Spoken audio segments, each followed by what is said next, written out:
Olympique de Marseille, Paris Saint-Germain.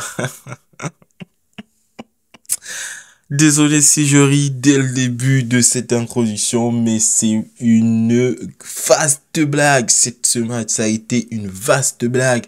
Les Marseillais, je ne sais pas du tout ce que vous recherchez dans cette rencontre, mais ce qui est sûr, vous ne l'avez absolument pas trouvé.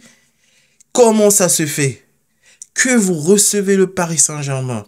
On a une équipe type qui, pour moi, sur le papier, est au moins, je vais dire, à 75% équivalente à celle du Paris Saint-Germain. Mais à la mi-temps, vous vous retrouvez à être mené 3-0. N'eût été la nullité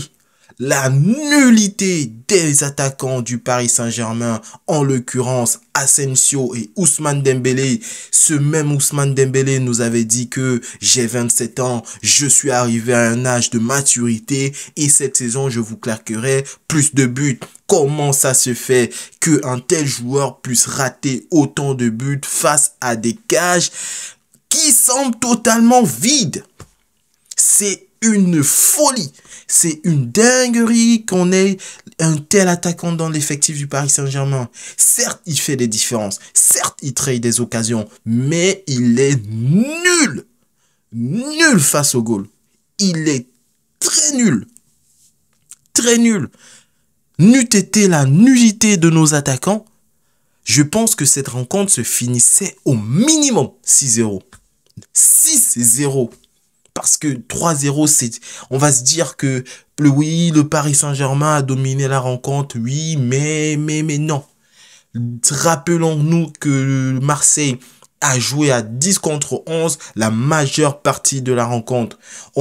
Depuis, je pense bien, si je me rappelle bien, la 26e ou la 20e minute de jeu, Marseille a perdu un joueur, en l'occurrence Amin Harit, qui a fait...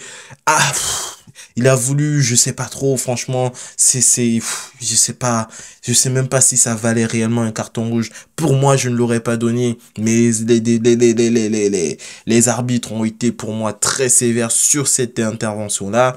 Carton rouge pour Amin Harit, il sort et voilà, c'est terminé. Ils ont joué la majeure partie de la rencontre à 10 contre 11 et même là, en fin de rencontre, ils réussissaient même à avoir le ballon et à tirer sur les goals parisiens. Certes, Donnarumma n'a pas eu le luxe de faire des interventions dans la rencontre, mais non, ça me dérange. Personnellement, ça me dérange. Je ne comprends pas que une attaque, comment... En fait, le problème, c'est... Je veux dire, le problème, c'est pas Luis Enrique, mais c'est aussi Luis Enrique le problème. Parce que c'est Luis Enrique qui a dit qu'il ne voulait plus d'attaquants, qu'il ne voulait plus recruter durant le mercato. Et là, tu te retrouves avec une équipe où tu as décidé que Randal Kolo Muani, tu ne le feras pas jouer en numéro 9. T'as Gonzalo Ramos qui est blessé. Et tu fais tout pour jouer avec un faux neuf. Si ce n'est pas Asensio, tu fous Kangin en faux neuf. Ça ne marche pas. Ça ne marche pas. Certes, ils sont juste dans des passes, dans des petits espaces et tout. Mais face au goal, il manque de lucidité. Il y a un manque de lucidité. C'est déplorable. C'est déplorable. Un aussi... Franchement, ça m'énerve. Le PSG gagne cette rencontre, mais ça m'énerve. Barcola, oui, il fait un bon match, franchement. Barcola fait un bon match, mais aussi les défenseurs de Marseille ne sont pas au niveau de la rencontre. Ils ne sont pas du tout au niveau. Ils ne sont pas au niveau. C'est quoi cette défense? Elle s'est fait manger totalement. Totalement. Fou, Adrien Rabiot, insipide, totalement transparent, brassé, il s'est fait bouffer par Ousmane Dembélé, Balerdi, il plante un but contre son camp, regarde avant d'où tu mets le ballon, regarde, c'est la moindre des choses pour un défenseur, la moindre des choses.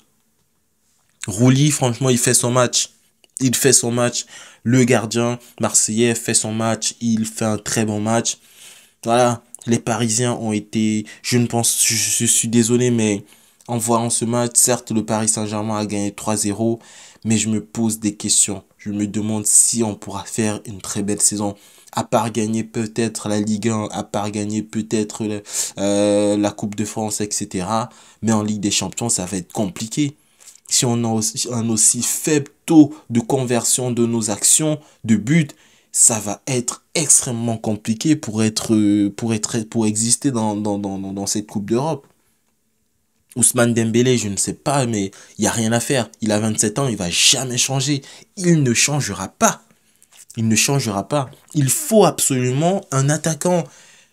Il faut un attaquant. Allez me chercher l'attaquant du Sporting, pardon, Gyökeres. Il est fort. Il est fort sur ses appuis. Il est puissant. Il est technique et il plante des buts. Ça, c'est un attaquant.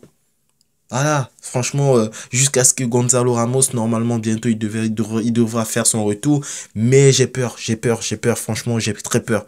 J'ai très peur. Dans tous les cas, mention spéciale pour moi, mes tops de la rencontre, mes tops de cette rencontre, je mettrai William Pacho, premier joueur, parce que franchement, il a été très bon dans cette dans cette défense. Franchement, pépite. Il a le même style de jeu après Kimpembe. Et moi, ça me fait plaisir quand je le vois jouer, quand je vois son attitude dans ses déplacements. Ça me fait penser à Presco et c'est plaisant à voir. Dans deuxième joueur, je voudrais bien mettre mon cher ami Joao Neves. Franchement, Neves, il fait un très beau match. Pour moi, buteur, c'est lui qui marque le premier but. Il fait un très beau match dans le milieu de terrain. Ça, c'est une très belle recrue que Luis Enrique a fait. En troisième joueur, je mettrai qui? Je mettrai Nuno Mendes. En quatrième joueur, potentiellement Barcola. Et en cinquième joueur, le capitaine, notre ami Marquinhos. Franchement, voilà mes joueurs. Maintenant, mes flops.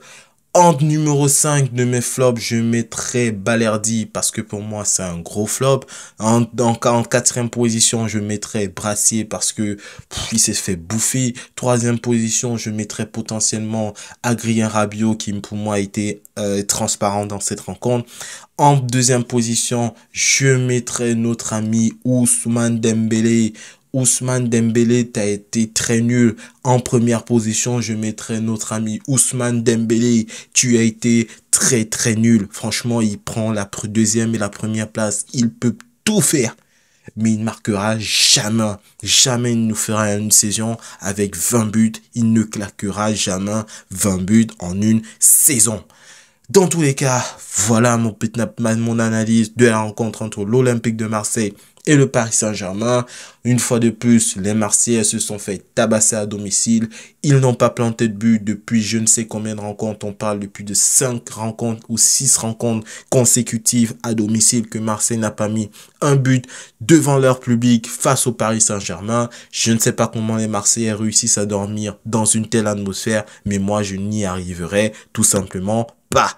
Dans tous les cas, fin de la vidéo. J'espère que vous l'avez aimé, les amis. Ce fut un plaisir de faire ce débrief, pardon. Sur ce, je vous dis, prenez soin de vous. Dormez bien, les Parisiens. Et peace, la famille.